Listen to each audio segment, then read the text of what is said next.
Bio Bio Televisión, con el auspicio de Libérate del estrés con Melipaz, tranquilizante natural de NOP Laboratorios, pinturas y adhesivos Lanco. Llegó la nueva forma de pintar con despacho en 24 horas. DVA Capital, el futuro es sostenible. Invierte en energías limpias. Conoce el eFund en dvacapital.com. Y Dongfeng T5 Evo 195 HP de diseño y actitud. SIDEF, garantía de confianza. Presentan comentarios de Tomás Mochati.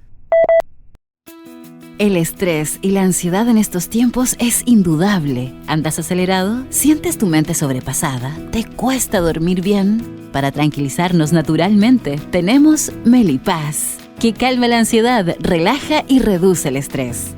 Libérate del estrés con Melipaz. Pide tu Melipaz en todas las farmacias del país y venta online con despacho a todo Chile. Ella le pone magia al color. Nos hace muy felices, compartimos nuestro amor. Ponle magia tú también, deja la imaginación volar. Que todo luzca hermoso como siempre está tu hogar. Mi mundo es mejor con Lanco.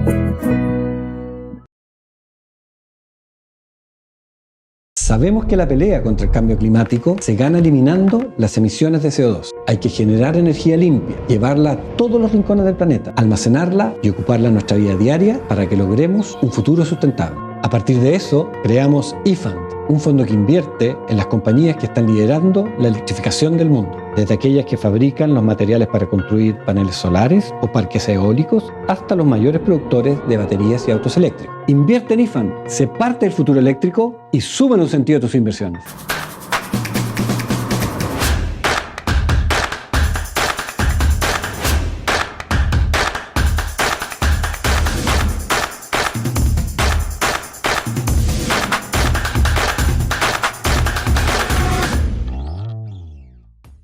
SIDEF, garantía de confianza.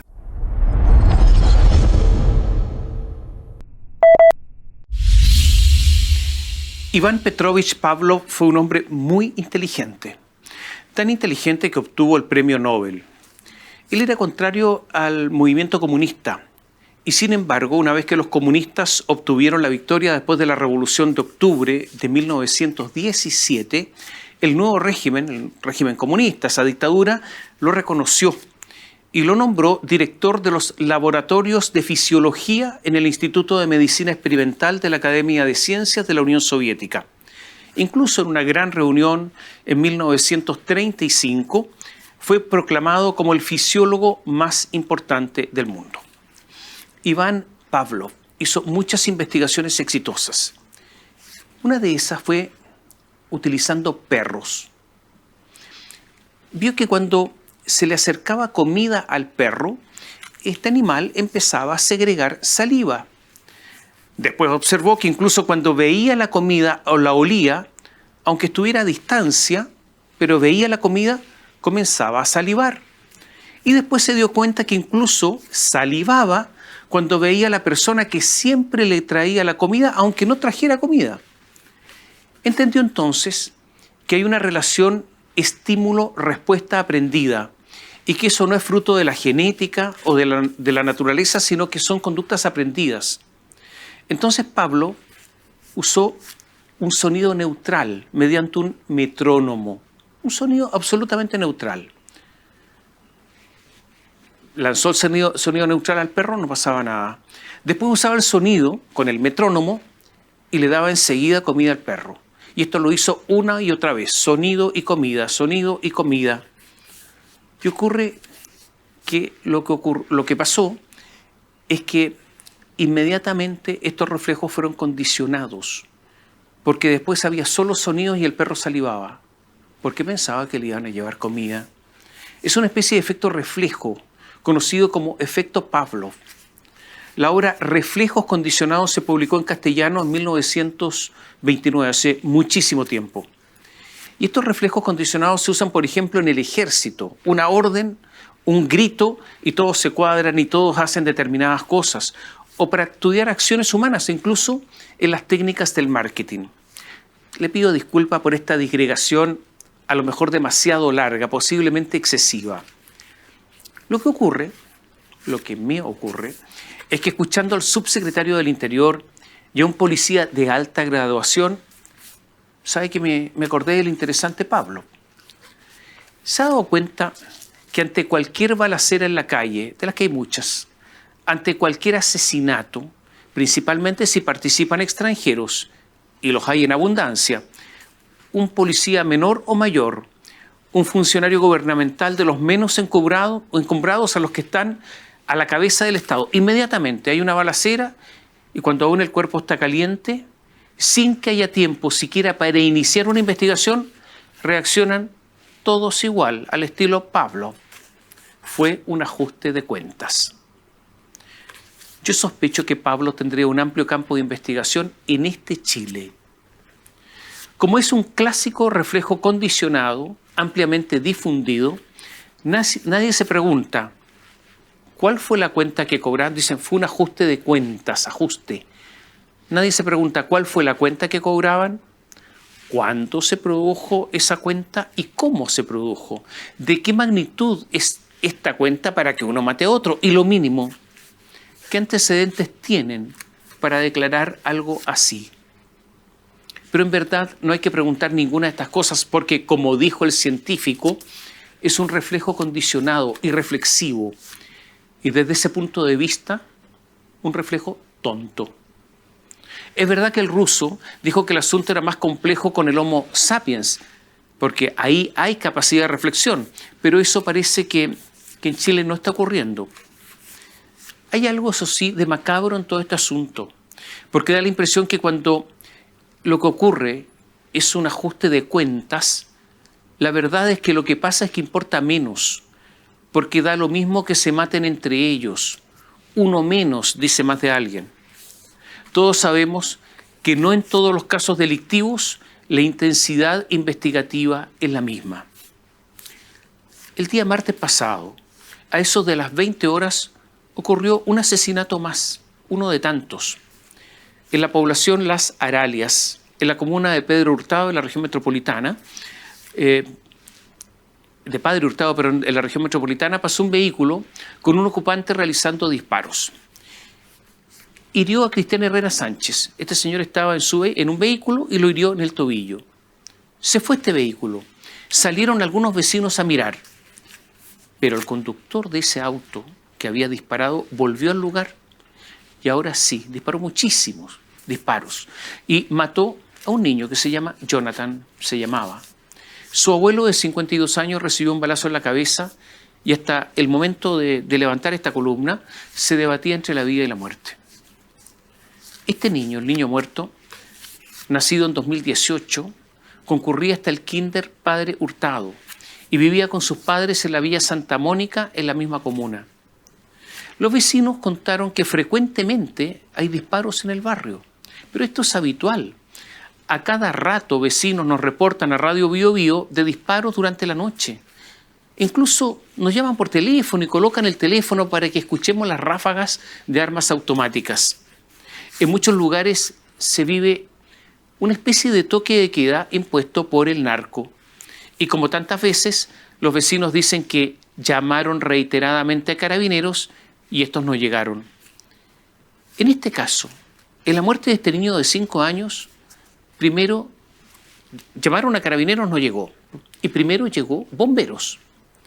Hay algunos que sospechan que ante balaceras, simplemente carabineros demora en llegar para evitar cualquier enfrentamiento donde pueden llevar la peor parte.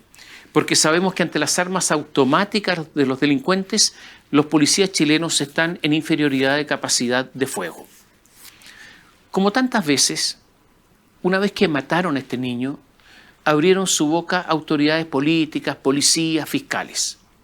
Manuel Monsalve, el subsecretario del Interior, responsable directo de la seguridad en el país, dijo textual que los primeros antecedentes, esto es textual, dijo, los primeros antecedentes permiten suponer y la investigación lo va a confirmar, que esto se da en el marco de un ajuste de cuentas.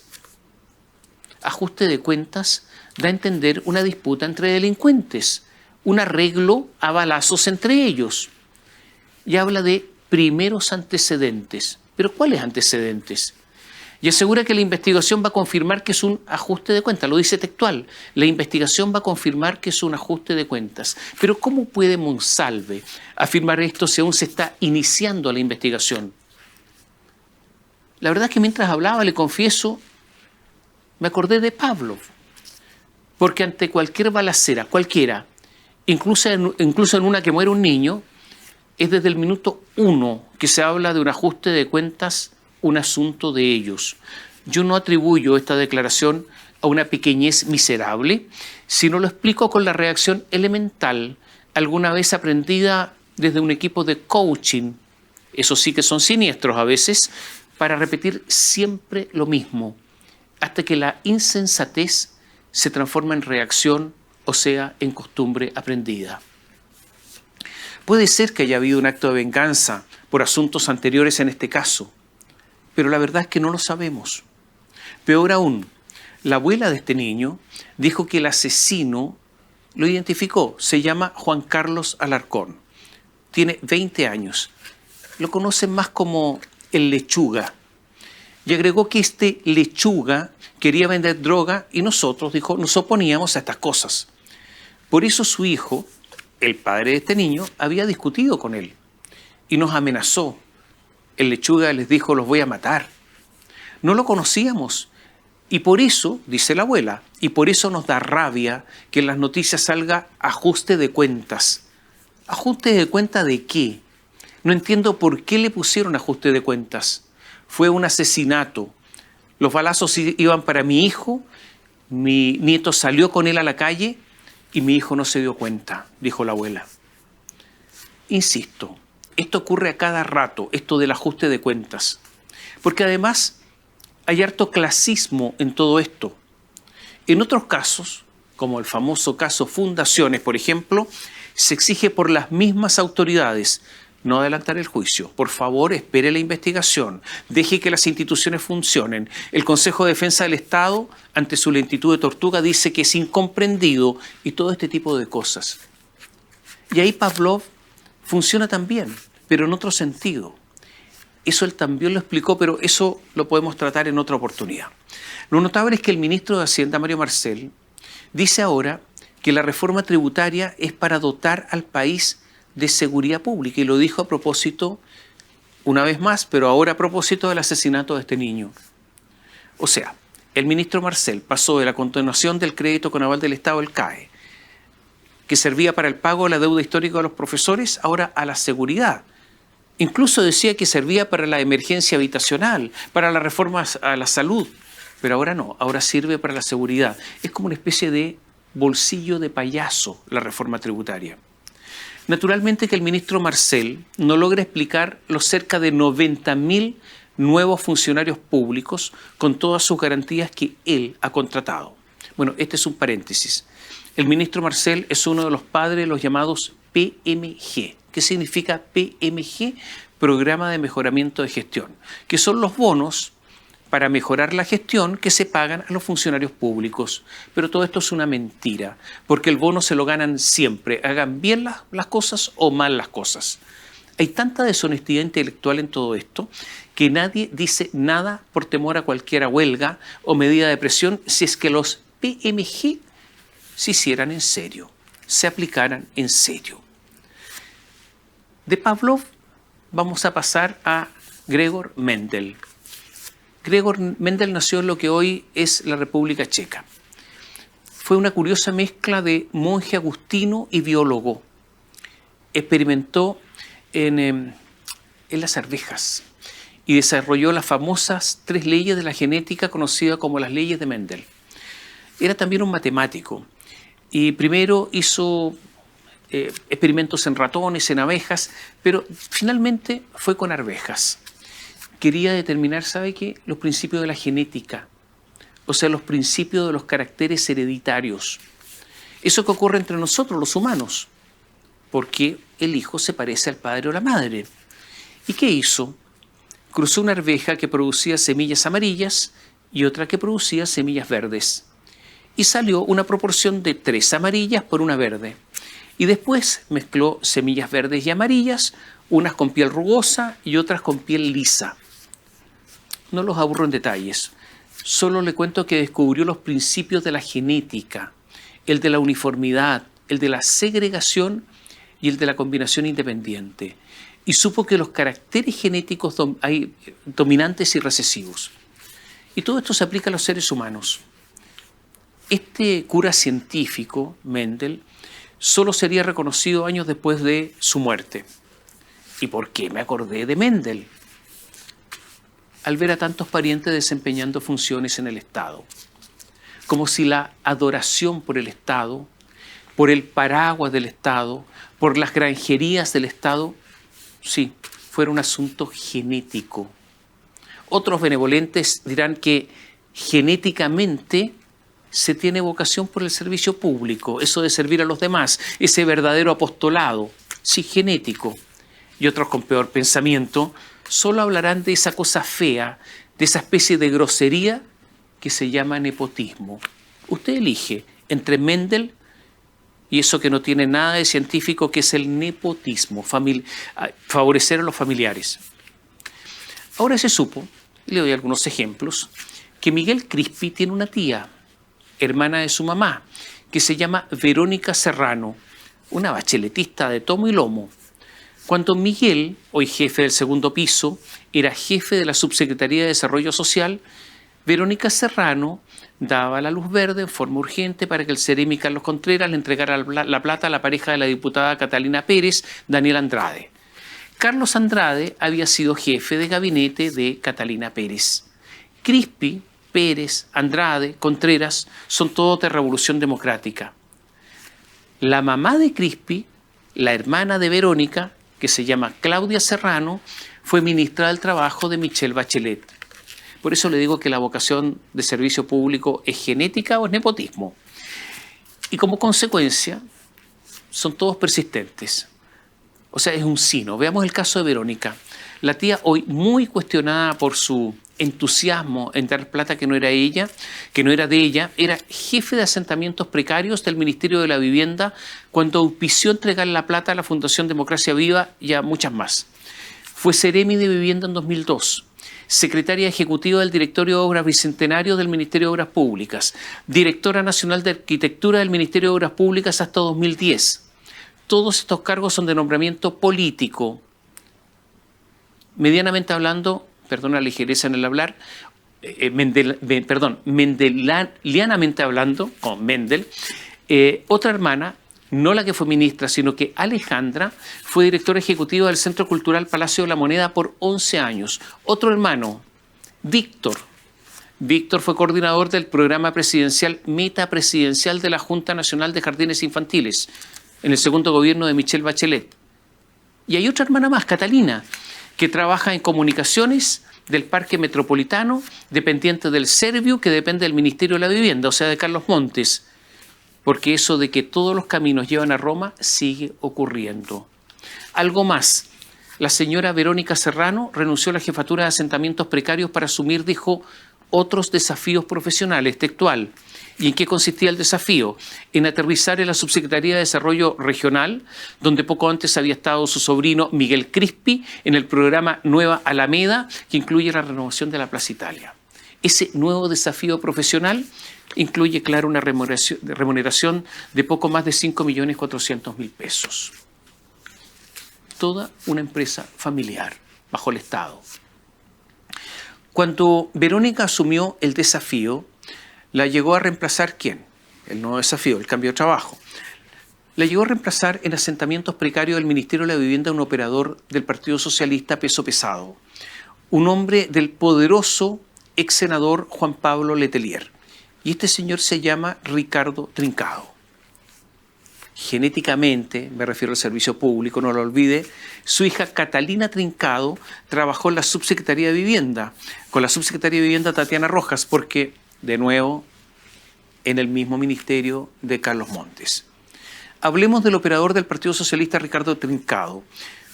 Recibió un mes antes de que se conociera públicamente el caso de Democracia Viva, un informe del Ceremi Carlos Contreras respondiendo a las denuncias de los funcionarios. Y dijo este trincado que todo estaba bien, y lo dijo por escrito. El fin de semana pasado, el ministro Carlos Montes lo defendió públicamente, pero ya el día lunes, recién pasado, lo citó a la oficina y le pidió la renuncia. ¿Pero quién es trincado? Estoy hablando de esta gente que tiene una vocación de servicio público tremenda, ¿no? Trincado es ingeniero de ejecución en gestión industrial de la Universidad del Norte.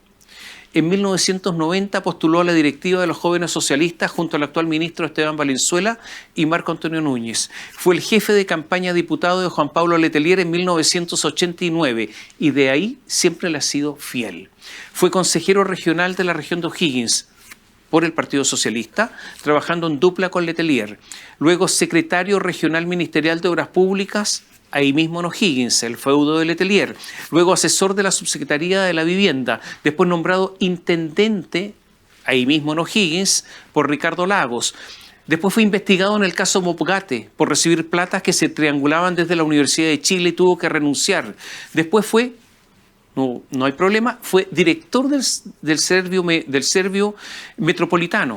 Después fue un poderoso coordinador de concesiones del Ministerio de Obras Públicas. Se da cuenta de todos los cargos públicos que ha tenido.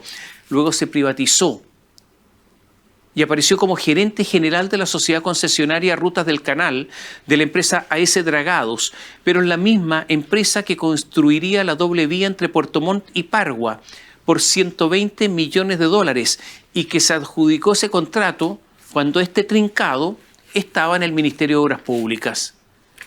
En ese tiempo, Carlos Montes lo criticó porque saltó al otro lado del mostrador y lo criticó diciendo que estos asuntos había que mejorarlos, que no se podía saltar del mostrador. Vaya la paradoja. Sigo con trincado.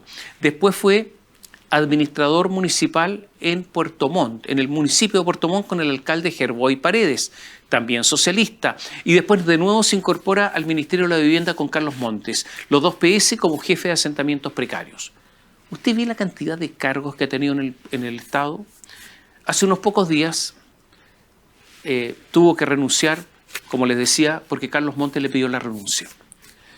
Con todos estos cargos casi nos quedamos sin aliento, pero bien vale la pena ante estos funcionarios públicos tan infinitamente dedicados. Letelier se manifestó dolido porque le pidieron la renuncia. Dijo, es un tremendo amigo este trincado, y lo alabó así. Dijo, trincado es uno de los tipos más brillantes que conozco y un profesional de altísima capacidad. No es por nada que él fue intendente, director regional del Servio Metropolitano, jefe de concesiones y estuvo a cargo del proyecto en Puerto Montt. Un tipo que tiene una capacidad profesional tremenda y en este marco, entiendo, Carlos Montes le pidió que asumiera el programa de campamentos. Están cortando por el eslabón más débil, tienen que encontrar un fusible. Pero lo que no dice Letelier, de este hombre tan brillante según él, es que todos los cargos que ha tenido en 30 años han sido de designación política. A lo mejor, claro, ni usted ni yo somos capaces de descubrir lo tremendo que es este hombre trincado. Y ahora hagamos un paréntesis a propósito de Carlos Montes. Carlos Montes se dedicó la semana, ¿sabe qué? Al perifoneo. Se hizo andar con un megáfono por la calle.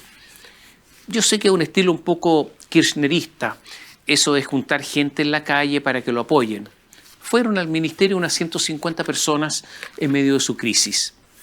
Esta, sin duda, es la última ratio, como se diría por ahí, el último recurso, la última bala. Carlos Montes estaba fuera de sí en este perifoneo tipo feria alimenticia o tipo vendedor callejero de gas. Dijo que el único caso reprobable en el caso Fundaciones es el de Democracia Viva en Antofagasta. El único. Dice que todo el resto no hay problemas. Y claro, cuando lo escuchamos sorprendidos. Pero ¿en qué mundo está Carlos Montes? ¿En qué país vive Carlos Montes?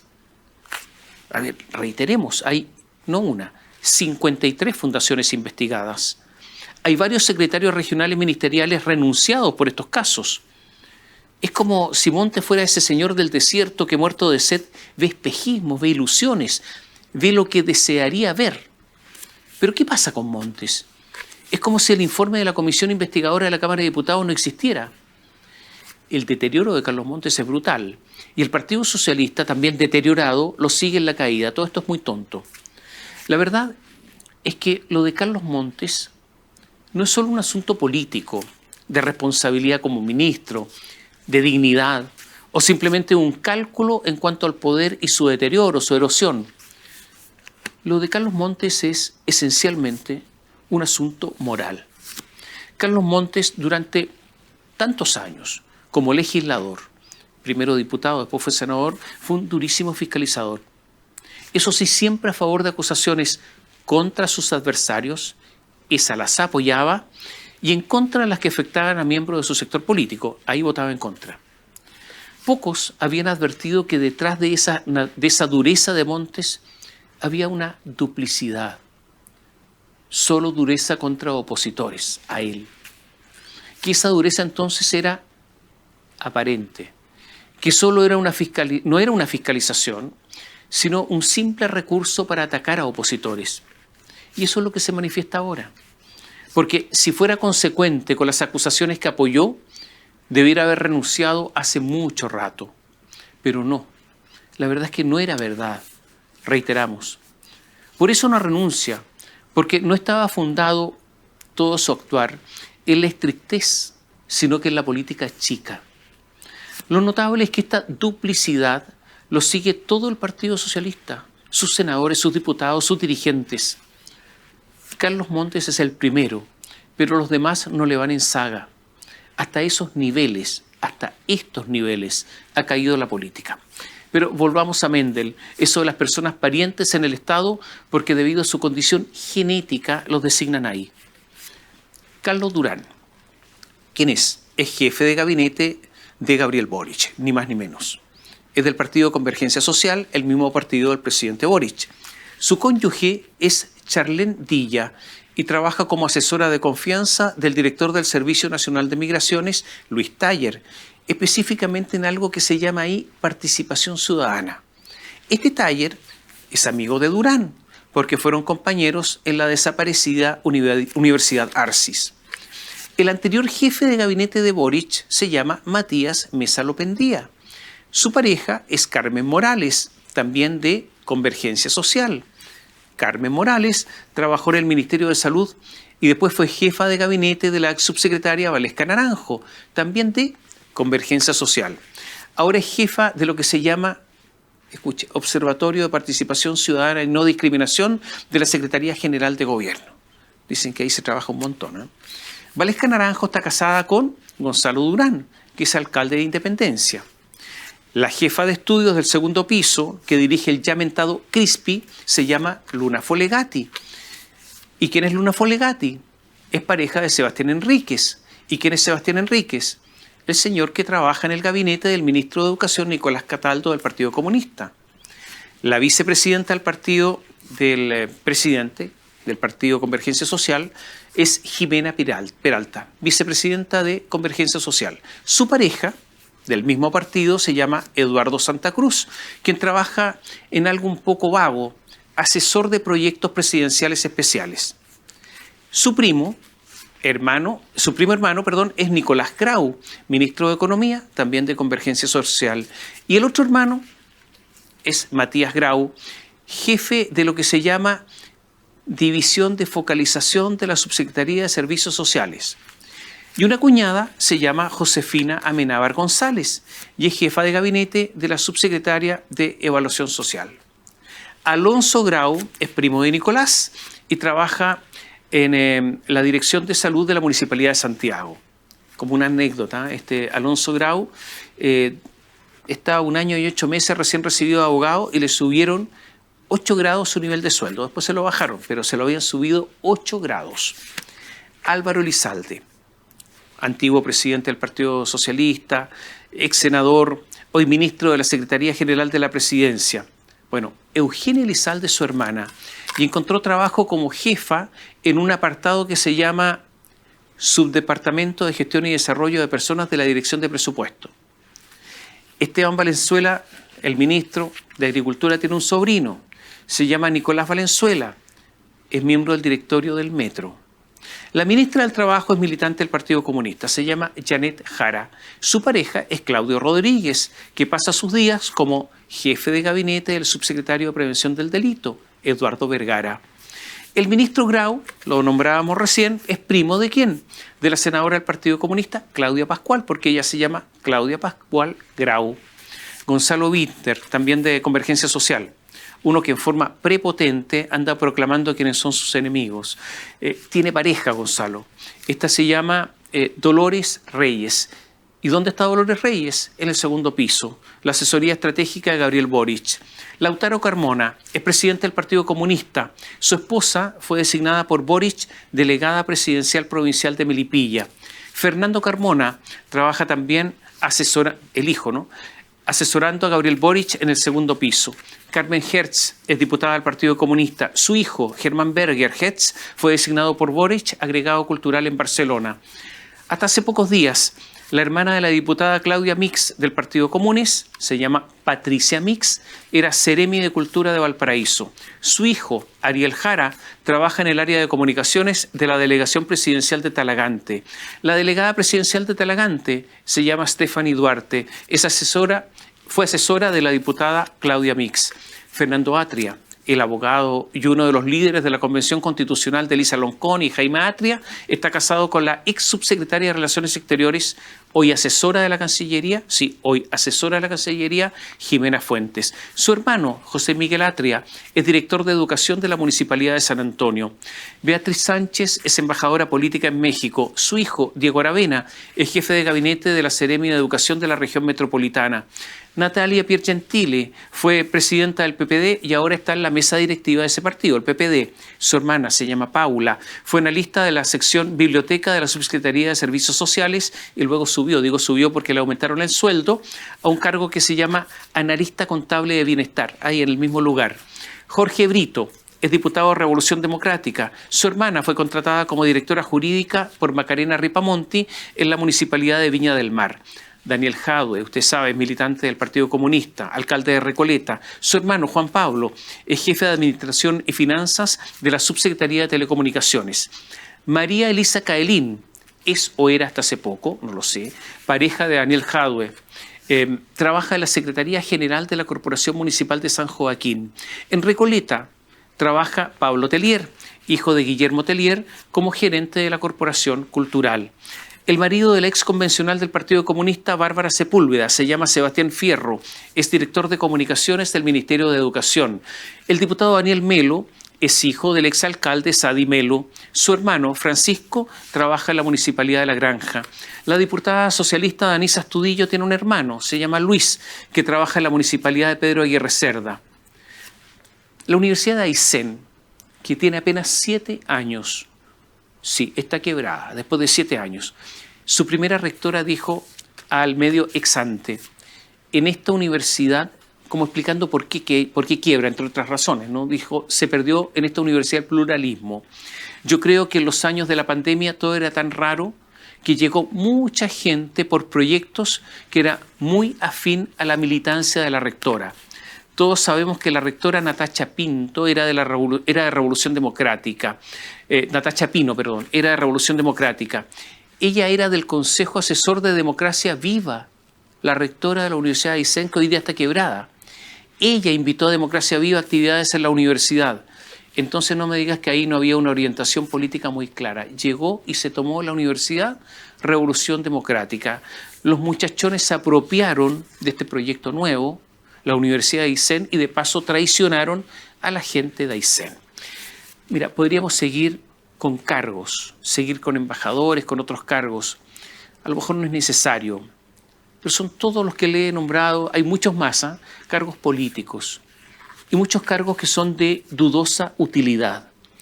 Y de nuevo la pregunta, ¿solo vocación por el servicio público, una condición genética o simplemente nepotismo? El presidente, cuando asumió, dictó un instructivo sobre reglas de austeridad, probidad y transparencia. Además, estableció un instructivo con límites a las altas rentas, principalmente de los cargos nombrados políticamente. Pero esto último no se ha cumplido. Fue una promesa vana.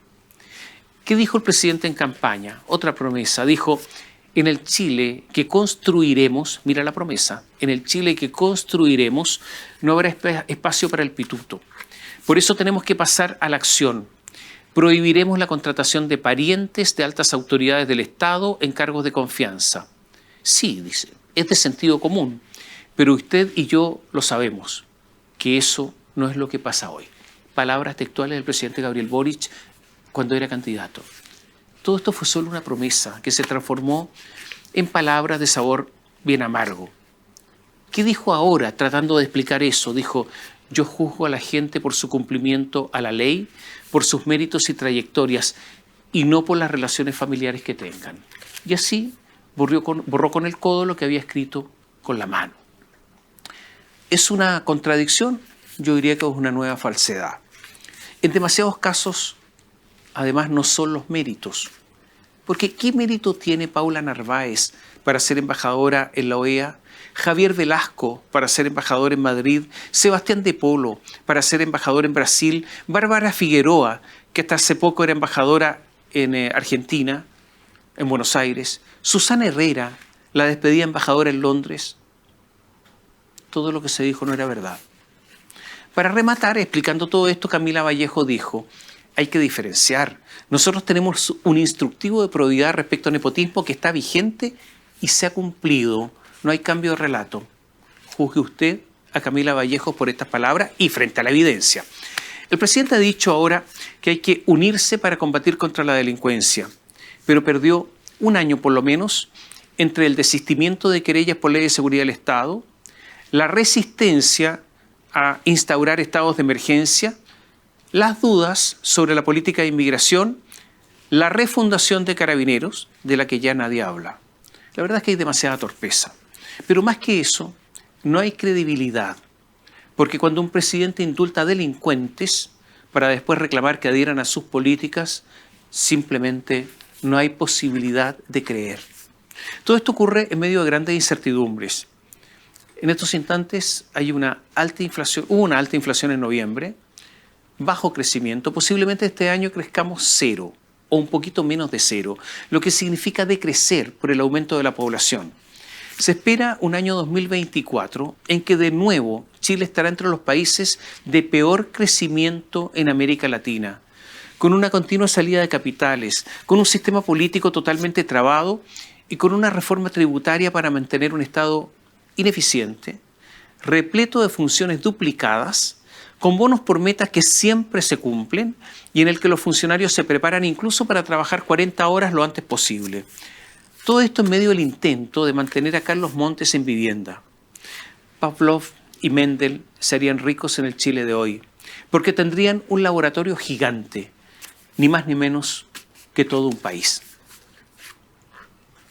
Bio Bio Televisión, con el auspicio de Libérate del estrés con Melipaz, tranquilizante natural de NOP Laboratorios, pinturas y adhesivos Lanco. Llegó la nueva forma de pintar con despacho en 24 horas. DVA Capital, el futuro es sostenible. Invierte en energías limpias. Conoce el eFund en dvacapital.com. Y Dongfeng T5 Evo 195 HP de diseño y actitud. SIDEF, garantía de confianza.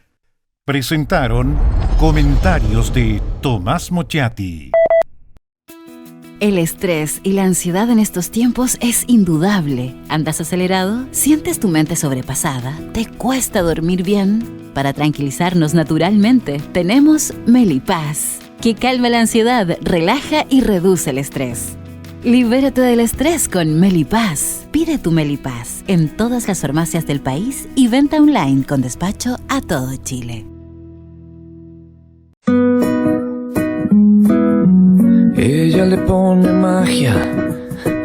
magia al color. Nos hace muy felices, compartimos nuestro amor. Ponle magia tú también, deja la imaginación volar, que todo luzca hermoso como siempre está tu hogar. Mi mundo es mejor con Lanco.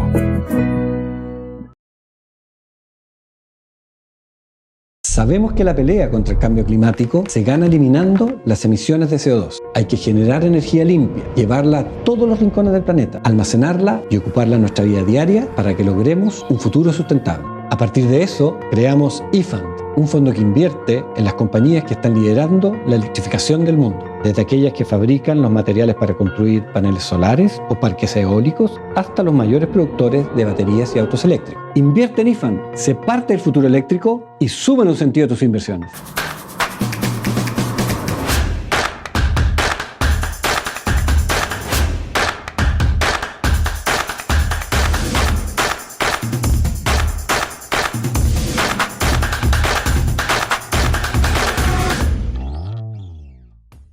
CIDEF, garantía de confianza.